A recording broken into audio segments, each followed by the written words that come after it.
சிதம்பரம் நடேசன், வயசு 63, பாபநாசம் பதியடியில் தான் குடியிருக்கிறேன். TNEB Tamil Nadu electricity போர்டில் வந்து ஏஇஐ இப்போ ஒர்க் பண்ணிகிட்ருக்கேன். மிக்ஸோ ப்ராடக்ட்டும் டயட் ப்ரோ ப்ராடக்ட்டும் எனக்கு அறிமுகமாச்சு. அதை வாங்கி நான் சாப்பிட்டுட்டு இருந்தேன்.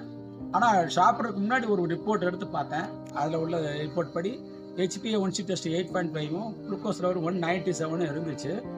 ஆஃப்டர் 2 வீக்ஸ் கழித்து இந்த ப்ராடக்டை வாங்கி ரெகுலராக யூஸ் பண்ணிவிட்டு தண்ணியில் தான் கலந்து சாப்பிட்டேன். அதை பாலில் கலந்து சாப்பிடல, தண்ணியில் கலந்து சாப்பிட்டு ரெகுலராக செய்ய வேண்டிய எக்ஸசைஸ் எல்லாம் பண்ணிக்கிட்டு ரெகுலராக நார்மல் டயட் கண்ட்ரோலில் வச்சுக்கிட்டு இந்த ப்ராடக்டையும் ரெகுலராக யூஸ் பண்ணிகிட்டு இருந்தேன்.